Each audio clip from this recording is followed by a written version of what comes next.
Everyone, welcome back to my channel with a brand new blog. So আজকেও আমরা চলে যাচ্ছি আমেরিকা একটা জায়গায় ঘুরতে। আর কোথায় যাচ্ছি সেটা জানার জন্য তোমাদের দেখতে হবে পুরো ভিডিওটা। সো চলো তাহলে গিয়ে দেখা যাক আজকে কেমন এক্সপিরিয়েন্স হয়। আর আজকের ওয়েদারটা খুবই সুন্দর, সানি ওয়েদার, তার জন্য জ্যাকেট লাগেনি, তাই আমি পরে নিয়েছি একটা সুন্দর ড্রেস। তাহলে পুরো ভিডিওটা দেখতে থাকো স্কিপ না করে। আর যারা নতুন দর্শক আছে অবশ্যই সাবস্ক্রাইব করে পাশে। সবাই মিলে আমরা এখন রওনা দিয়ে দিলাম এই সুন্দর প্রকৃতি দেখতে দেখতে। আজকে আমরা যে রাস্তা দিয়ে যাচ্ছিলাম সেই রাস্তাটা সত্যিই দেখার মতন।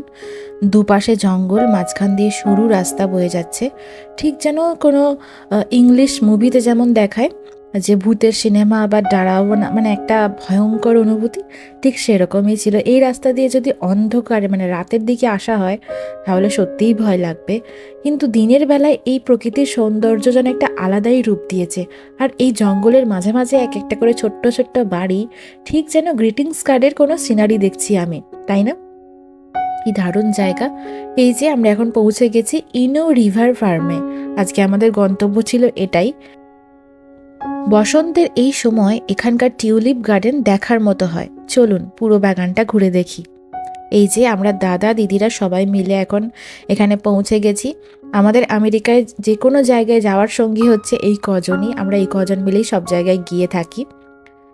তো এখানে ঢুকেই আমার মনটা ভালো হয়ে গেল, কারণ চারিদিকে এত গাছ। এখান থেকেই গাছগুলো বাড়িতে মানুষ কিনেও নিয়ে যেতে পারে। এখানে ছিল অনেক রকমের গাঁদা ফুল, হাইড্রেনজিয়া গাছ, দারুণ দারুণ গাছ ছিল।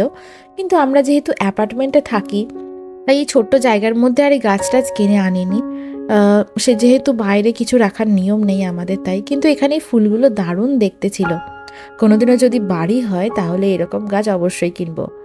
এই যে সামনে দেখুন, বিস্তীর্ণ এলাকা জুড়ে শুধু রয়েছে স্ট্রবেরি ফার্ম, আর তার পাশেই রয়েছে টিউলিপ গার্ডেন।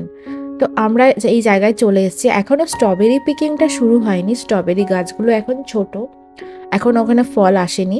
কিন্তু তার পাশে টিউলিপ গার্ডেনটা যেন দেখার মতো ছিল, সাংঘাতিক সুন্দর দেখতে। এত এত ফুল দেখে আমি তো একসাথে জাস্ট অবাক হয়ে গেছি। ও মাই গড, আমি যেন কোথায় চলে এসেছি। এটা এত সুন্দর সুন্দর ফুলের ভ্যারাইটি।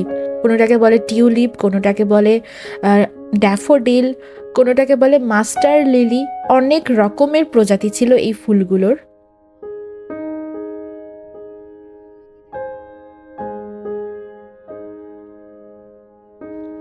ভেতরে ঢুকেই মনটা ভালো হয়ে গেল। যেদিকে তাকাই সেদিকেই রং আর রং, লাল, হলুদ, বেগুনি, সাদা, আরো অনেক রঙের রয়েছে এখানে। এখানে ঢোকার জন্য কোনো এন্ট্রি ফি নেই।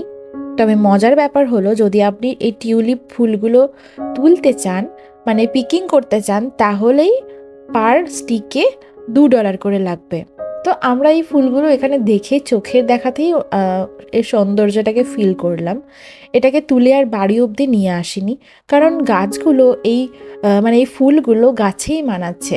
বাড়িতে আনলে, এর গাছ থেকে তুলে আনলে কতটা মানাবে আমি জানি না। তবে এই জায়গাতে এত ফুলকে একসাথে দেখে আমার সত্যিই খুব ভালো লাগছিল। আর এত রং বেরঙের ফুল যে সত্যি মনে হচ্ছে যেন আমি কোথায় এসে গেছি। কি দারুণ লাগছে না? আপনাদের কেমন লাগছে অবশ্যই কমেন্ট করে জানাবেন। আমি জানি যে কাশ্মীরে টিউলিপে একটা সিজন হয়, তখন সবাই ঘুরতে যায়, ওখানেও টিউলিপ গার্ডেন আছে। কাশ্মীর তো যাওয়ার আমার কোনোদিনও সুযোগ হয়নি, ইচ্ছা আছে যদি ভবিষ্যতে কখনো হয়। কিন্তু তার আগেই টিউলিপ দেখার শখটা এখানে মিটিয়ে নিলাম আমেরিকায়। দারুণ একটা অনুভূতি ছিল আমার।